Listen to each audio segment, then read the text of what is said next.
who really built the pyramids. The hidden truth Egypt doesn't want you to know. They say the Great Pyramid of Giza was built by Pharaoh Khufu over just 20 years, with copper tools and manpower. But let me ask you something. Have you ever seen a tomb with no body, no inscriptions, and no real explanation of how it was built? Because that's what the Great Pyramid is. For centuries, we've been fed a neat little story. But what if that story was never about truth? What if it was written to keep us from asking the one question that changes everything? Who really built the pyramids? And why has the truth been hidden for so long? This isn't just about ancient Egypt. This is about a global cover-up. A monument so precise, so massive, so mysterious, modern engineers still admit, we can't do this today. So, how did they do it 4,500 years ago? You're about to see evidence you've never been shown. Not in textbooks, not in documentaries, not in school, because someone made sure you wouldn't. And at the center of it all is one man, Dr. Zahi Hawass, the self-proclaimed guardian of Egypt's past and the gatekeeper who decides what the world is allowed to know. He's silenced researchers. He's shut down excavations. And when new evidence threatens to change the official story, he buries it. Literally. So, what are they really hiding inside the pyramids? Why is independent research so aggressively blocked?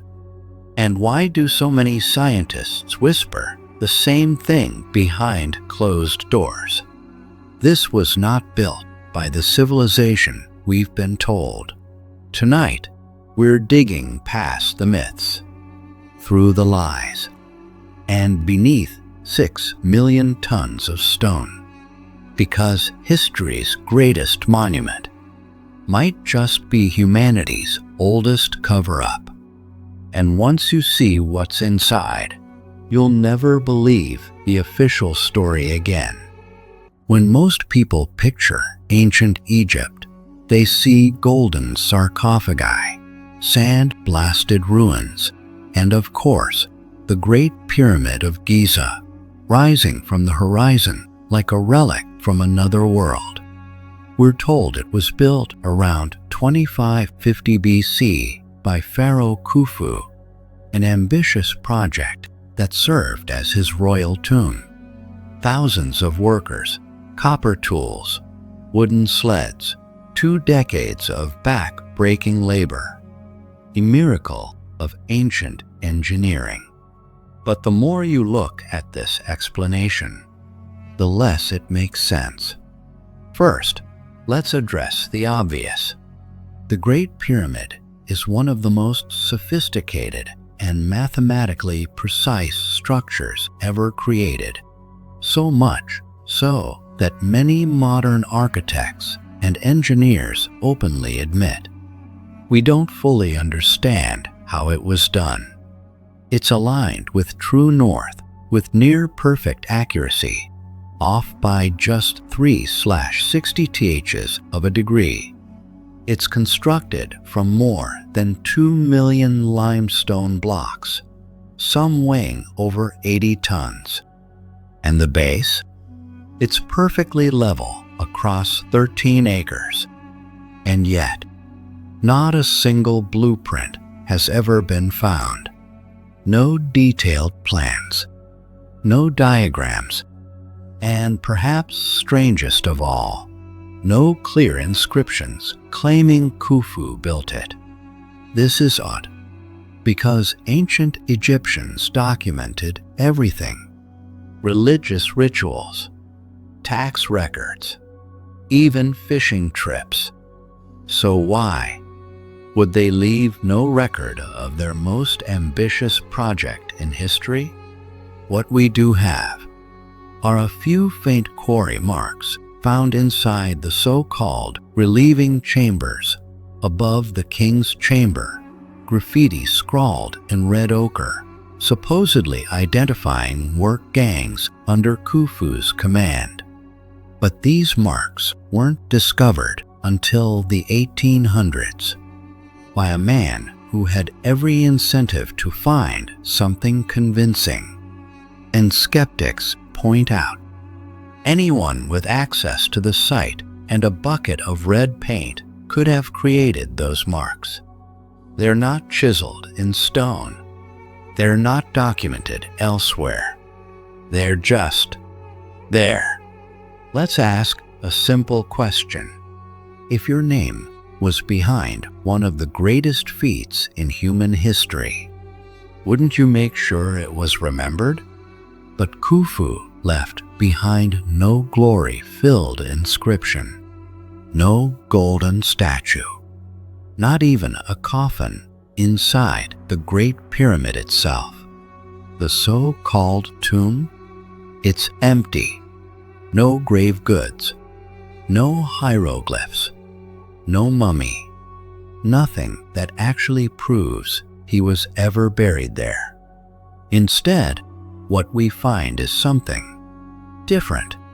Granite blocks fitted so tightly you can't slide a razor blade between them. Drilled holes showing spiral grooves that resemble the work of modern industrial tools. And massive internal chambers, precisely engineered, many of which still defy explanation. Modern experiments trying to replicate these cuts with copper tools and primitive methods have failed miserably. Copper chisels wear down in minutes. Wooden rollers shatter under the weight. And even after days of effort, researchers barely scratch the surface. So the question remains, how did people 4,500 years ago, with no iron, no steel, and no electricity, do something we still can't replicate today? Inside the pyramid's labyrinth of passageways, things get even stranger. There are no soot marks on the ceilings, no signs of fire, no trace of torches. Yet these builders supposedly worked in pitch-black chambers, hundreds of feet deep, without ever leaving a burn mark. Did they have mirrors? Maybe, but even polished copper reflects poorly after a few bounces. So how were these workers navigating in total darkness? Without light? Could it be that the original builders, whoever they were, possessed knowledge we no longer understand? Technology we've lost? Methods that challenge our very assumptions about what ancient even means? Many researchers outside the mainstream think so. People like Robert Bauval, who noticed the 3 pyramids at Giza align almost perfectly with Orion's belt as it appeared not in 2550 BC, but 10,500 BC. Or geologist Dr. Robert Schoch, who argues the erosion around the Sphinx wasn't caused by wind or sand, but by thousands of years of rainfall. Rain in a desert that hasn't seen significant rain for over 9,000 years. So, if the water damage is real, then the Sphinx, and possibly the pyramids themselves, might be far older than we've ever imagined. And yet, every time these theories gain traction, Dr. Zahi Hawass steps in, blocking digs, revoking permits, discrediting scientists, always defending the same story. Khufu, 2550 BC tomb. End of discussion. But history doesn't care about opinions. It cares about evidence. And the evidence is strange, silent, and waiting. So, who really built the Great Pyramid? We may never know for certain. But one thing is becoming clear. The people who built it were not primitive. They were not guessing. They were working with knowledge far beyond what the textbooks allow. And maybe, just maybe, that's the reason so many people have tried so hard to keep us from asking these questions. There's something odd about the pit that surrounds the Sphinx. Not just erosion, but the wrong kind of erosion. The sides aren't scraped or chipped the way you'd expect from wind-blown desert sand. They're rounded, smoothed, carved by something far more fluid: water. The patterns are unmistakable, undulating grooves that only come from rainfall. Heavy, consistent, torrential rain. But this is the Sahara, and it hasn't rained like that here for a very long time. How long? Over 12,000 years. That takes us back, not to pharaohs and pyramids, but to the very end of the last ice age. So here's the uncomfortable question no one likes to ask. Why is there rainwater damage on a statue supposedly carved in the age of copper tools and sandstorms? If the damage happened earlier, long before dynastic Egypt, then someone built the Sphinx in a time when this region was green, fertile, alive. And that changes everything. I think the history of the Sphinx is deeper than we think. Long ago, long before Egypt turned to desert, this land was a savanna. Grassy, wet, wild. At the edge of it, a massive stone outcrop jutted from the ground. Someone saw something in it. Not a pharaoh, not a tomb builder, but a sculptor, maybe even a priest. They carved it. Maybe was a lion, maybe a god, maybe something we can't name anymore. Then came the rains. Heavy, endless, world-changing. The ice age ended. The earth shifted. Torrents battered the stone. Time passed. The climate dried. And that savanna turned to desert. Sand swallowed the statue up to its neck, and for thousands of years it slept. Then the pharaohs came, not as creators, but as inheritors. Khafre's dynasty may not have built the Sphinx at all.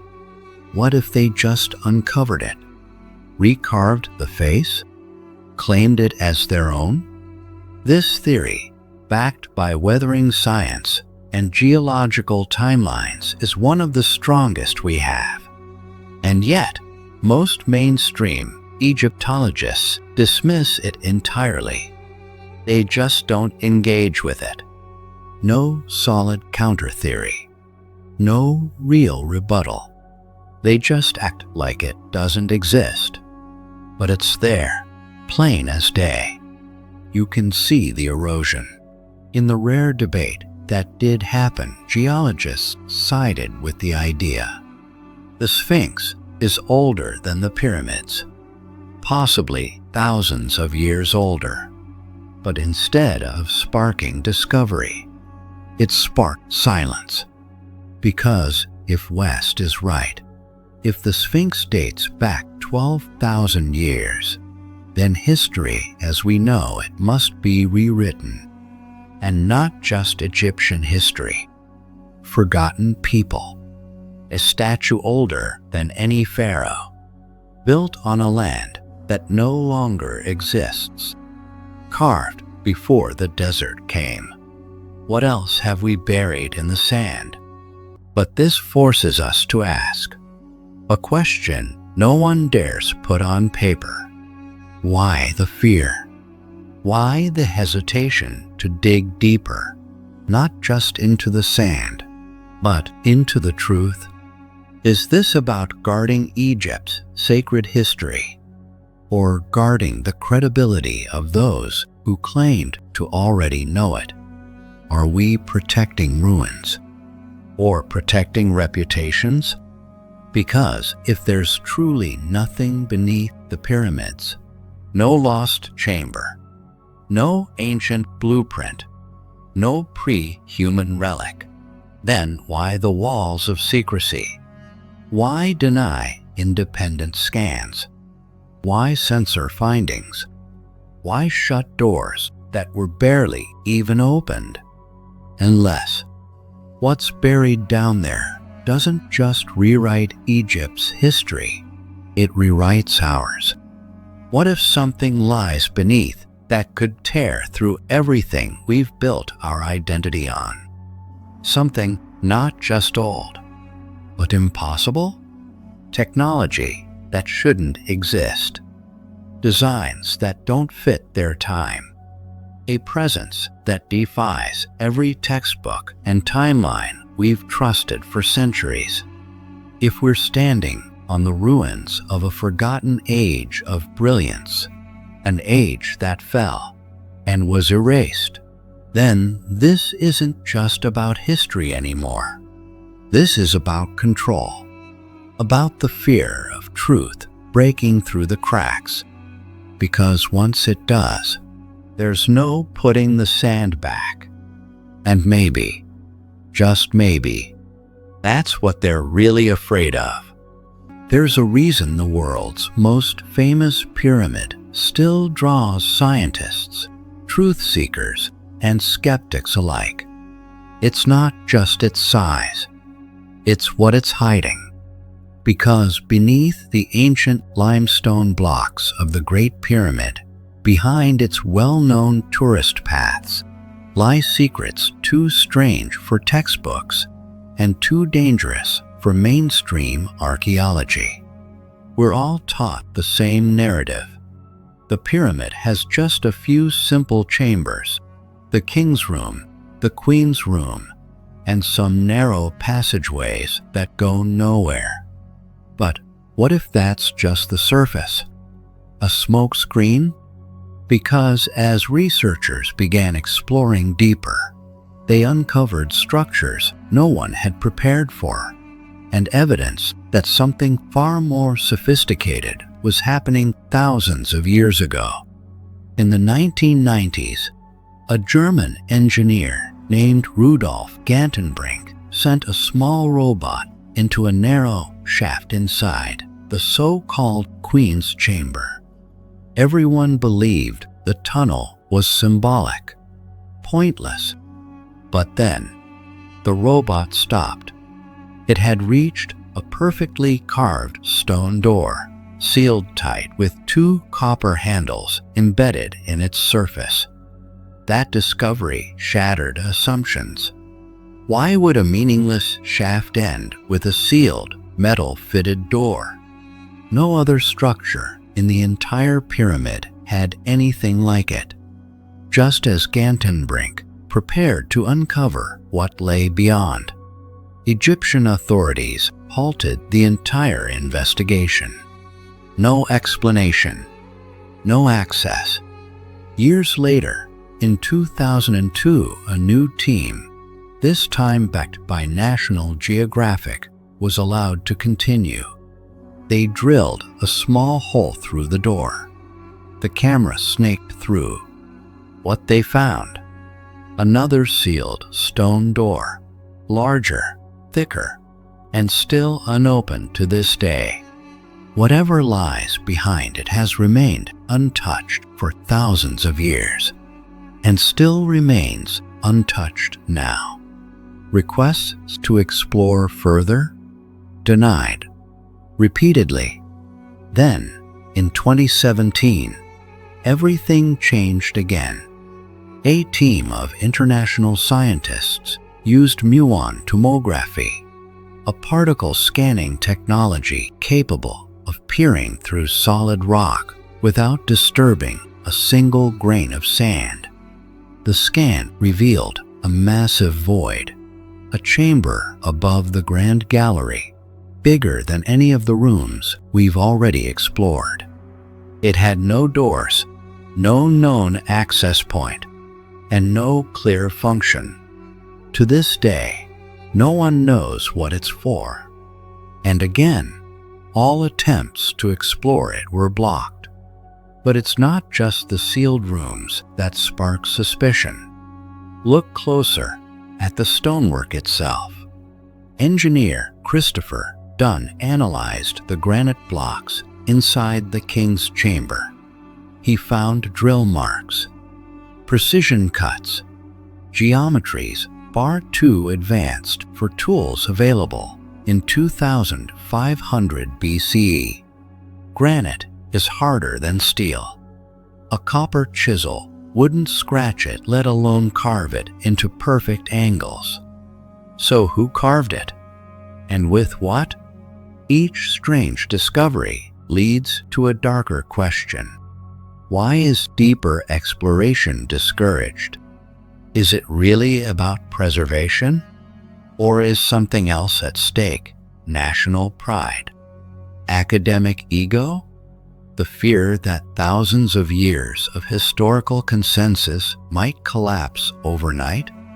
Because if these sealed chambers hide ancient technologies, if these perfect cuts were made with machines we don't even understand yet, then the entire story we've been told about human history might be wrong.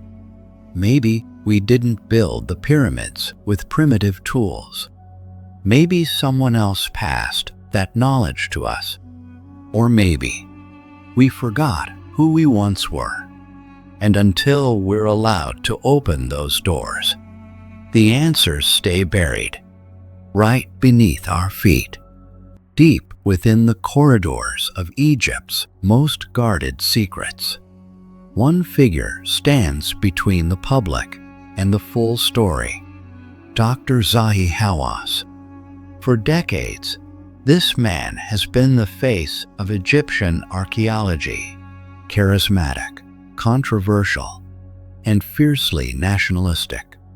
He's held elite roles: Secretary General of the Supreme Council of Antiquities, Minister of State for Antiquities Affairs, titles that give him unmatched control over what can be excavated, who gets access to sacred sites, and which discoveries make it into public knowledge or disappear entirely. To his supporters, Hawass is a protector of Egypt's legacy, shielding ancient monuments from conspiracy theorists and reckless adventurers. But to others, he's more than just a gatekeeper. He's a barrier to deeper truth.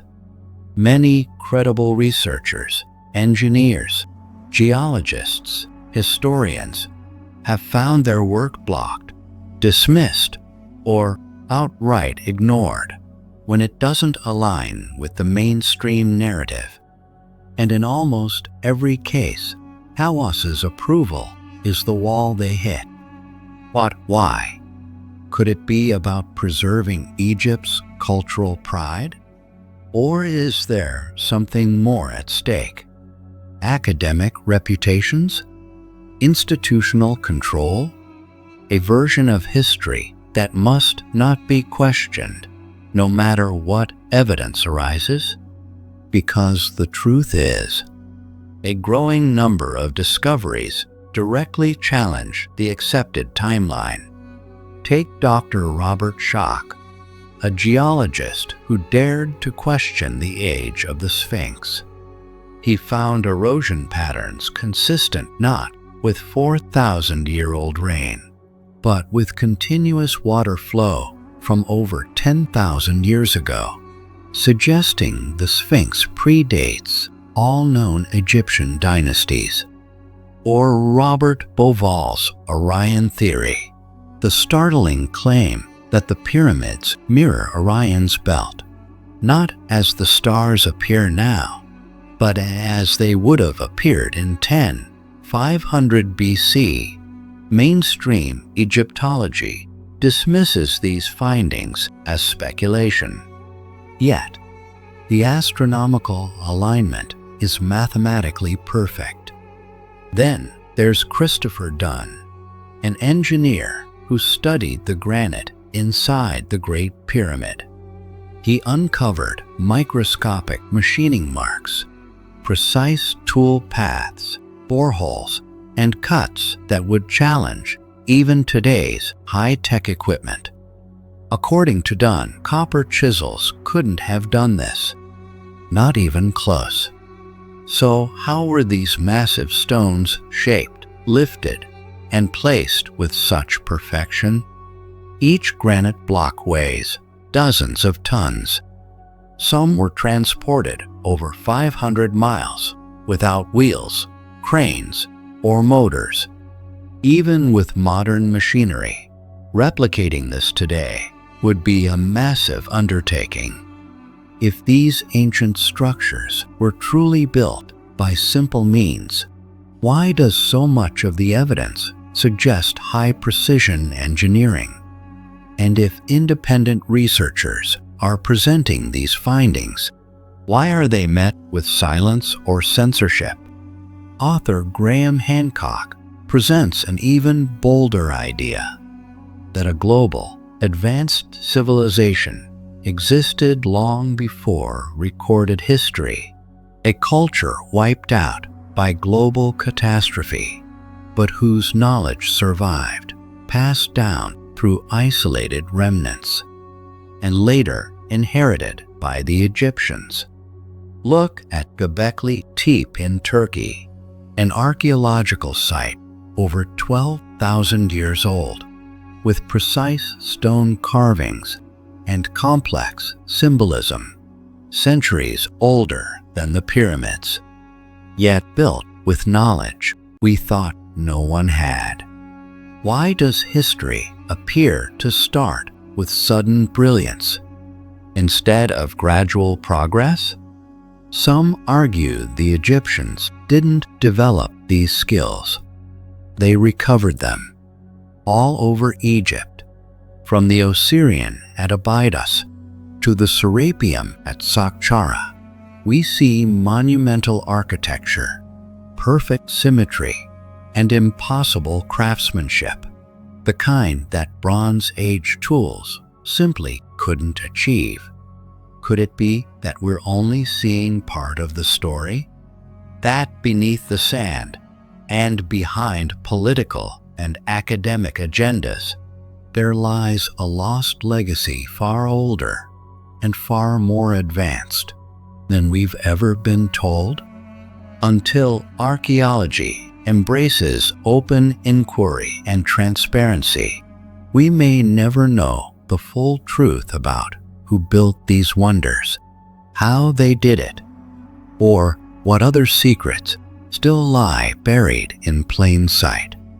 We followed a trail of contradictions, monuments too precise for primitive tools, missing inscriptions that should have been obvious, sealed chambers left untouched, and timelines that simply don't add up. Each piece of this puzzle brings us closer to one undeniable truth. The story we've been told about the Great Pyramid might not be the full picture. The deeper we dig, the more it feels like something was deliberately buried, not just under the sands of Egypt, but beneath layers of academic certainty, cultural pride, and historical dogma. Could it be that an advanced civilization existed long before the Egyptians we know, one with knowledge far beyond what textbooks allow? or that ancient humans had help, guidance, or understanding we've long forgotten. If there's truly nothing revolutionary hidden in those chambers, then why the silence? Why the fear? Why the refusal to even look? Maybe it's not just stones and tombs we're protecting, but a version of history that feels safer, more convenient, and easier to explain. But history doesn't wait forever. Sooner or later, someone will open those doors. And when they do, we may discover that everything we thought we knew about our past was just the beginning, because the truth, the real truth, might still be waiting beneath the sand. Until then, we keep asking the hard questions, and we keep digging